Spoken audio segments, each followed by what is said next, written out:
So welcome back to Game 2 here, the matchup between Richard Parker and Lewis Marchbank. We saw a bit of a one-sided crushing Game 1. Yeah, Lewis didn't really get above 4 mana. He might have been a little bit screwed on colours as well, because I am reliably informed he is 4 colours. So I think any time that you get Magic's so punishing these days that any time you stumble on mana, you're going to be in real trouble. But given that he didn't really cast that many spells, should he have really kept his opening hand if it was just 5 drops and like 3 land or something? I think that can be the problem with these mid-range decks a lot of the time, especially Jund, is that if they don't get a Farseek style start or a fast start, their deck just is 4 drops. They're their only relevant spells. Richard opening up with Doom Traveller into Blood Artist. Yet again, as we've seen over the last 2 days already. Yep.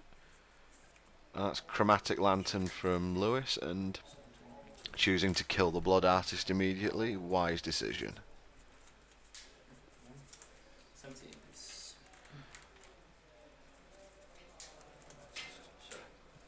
Richard's getting these Blood Artists, isn't he? It's how Aristocrats wins. Everyone knows that. Yeah. It's all skill, this game. Just little annoying dorks and lots of them. Duress from Lewis there. I'm not too sure how effective that card is against Aristocrats, to tell you the truth. You're going to get a Lingering Souls, and pretty much that's it. Blasphemous Act is pretty much the other card that you'd be looking for here. And we see a Blood Baron of Viscopa there from Richard Parker in his hand. More than likely a card he's sideboarded into. It is immune to Tragic Slip. And speaking of Tragic Slip, that's what Lewis takes. And speaking of taking, he takes 2 for his land. And Huntmaster? No, Ralzarak. First appearance of the Dragon's Maze Planeswalker, and he's going to bolt the Blood Artist. He definitely doesn't want those Blood Artists sticking around. No, they're pretty key to the Aristocrats deck. If you don't... what does this card do? We've got a reader. Unless it's got more than 2 counters on it, not a lot, is basically what it does. Of course, older formats might want to argue with me that you can untap Time Vault with it or something like that, but it's in standard, I don't really think it does a huge amount, to tell you the truth. It accelerates you by 1, but you already got 4 in play by the time you play it.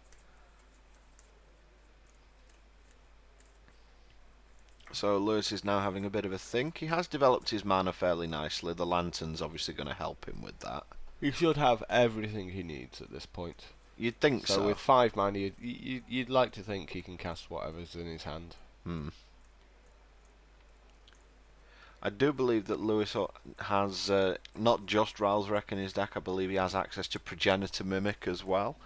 For those of you who don't know about that, that is the 6 mana clone from Dragon's Maze, which has the ability to, during your upkeep, create a copy of itself as a token. Or the creature that it's cloned as a token, essentially. It's a bit of a complicated maneuver, and that's Bonfire for 3 from Lewis.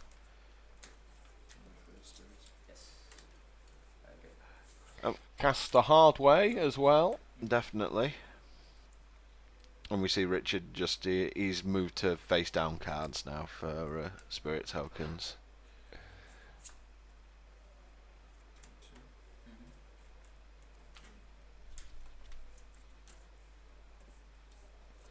And that's the Blood Baron.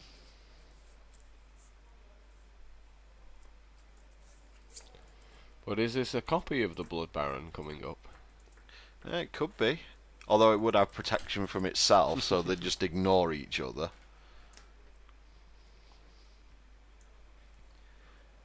No, just a Huntmaster. Well, just being a... And it might well be one of the last times we ever see Huntmaster getting played in a constructed format. Yeah, he doesn't see a tremendous amount of play in any sort of older format, really, and there's only a couple of PTQs left this season, so... think he's going to be one of those cards that, you know, we talk a lot about cards that sort of drop in value when they leave standard. I think that's definitely one of them. Yeah, standard's very volatile. The sort of value of the cards are very volatile. You know, if you talk about a card like Thragtusk, I think I've seen it as high as $15-20. You know, Liliana of the Veil started out at sort of $20 and has now skyrocketed now that it's going to become a bit rarer because it leaves standard. It's very much in standard about picking and choosing your times. Well, I was going to comment on that, how Liliana's gone the opposite way because it's really good in Modern and amazing in Legacy. Whereas stuff like Thragtusk and Huntmaster, you just can't see him getting played outside of a standard. I guess it's one of the rules that you see in Magic is that often investing in, if big green stuff's expensive, it's in standard. It's generally not going to be expensive when it leaves standard. The big exception to that being Tarmogoyf, of course, but Tarmogoyf was never really big and green, being 2 mana. But you know, if it's a 4 or 5 mana green spell, it's often. So we're seeing some more flashing back of Lingering Souls here. Yeah, just incremental card advantage all the way from Richard Parker here. But he's not really been nibbling away at Lewis's life total like he was in Game 1. No, but the fact that his Blood Artists have died on a couple of occasions. But that is the advantage right there of Lingering Souls. Yep. Pillar of Flame there from Lewis, and embarrassing moment Mark 1 from for this tournament. Richard just showed Lewis a Blasphemous Act there. That's nice, Richard, but you can't actually cast it yet. So that awkward moment, I believe that's known as. So Lewis is now on 13, but Richard doesn't have the mana to play the Blasphemous Act. There had to be some reason why Lewis was Pillar of Flaming a Spirit there, really. But Richard can't be too sad about that. Well, he's now got the mana for it, but Lewis is holding a card in his hand, so... I think that Richard will just be happy to just beat down for 5 3 times here if Lewis doesn't want to do anything about it. It could be, yeah. What's going through my head, I don't know if I actually want to pull the trigger. It's really awkward. I notice from watching Richard, he is a deliberate player. He will think about what he's... he will very much think about what he's doing. There we go, just in for 5. No point in casting the Blasphemous Act at this point. You're so far ahead on board. It's especially when your opponent knows you've got it now as well, because you've shown it to it. Of course, Lewis is also in a bad situation where he can't cast any creature that he plays because he's just giving it. He's giving it away, so he has to hope he can find a removal spell for that Reckoner, and then he can start. He can start playing guys. Well, he doesn't have long to do that in. No.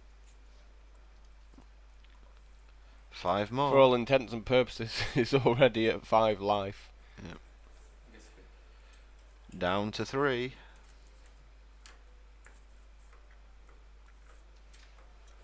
Now he has to find a way to kill Reckoner without dealing damage. Dreadball, Putrefy, any of the above.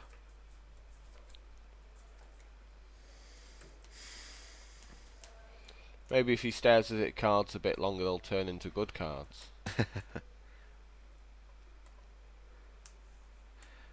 Maybe if he could have dealt 4 damage to Richard, he could have copied the Reckoner, and then Thragtusk might as well drag things out a bit longer. What you need when you need it. That's Thragtusk. Comes along just in time every game. If he could Progenitor Mimic that, that'd be quite interesting.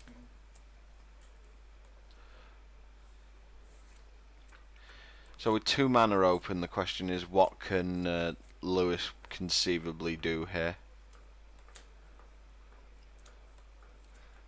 Falcon Wrath Aristocrat. Well, it looks like Richard's going to do this the old-fashioned way. Straight up attack you for 9. You can only block in such a way that you take 8.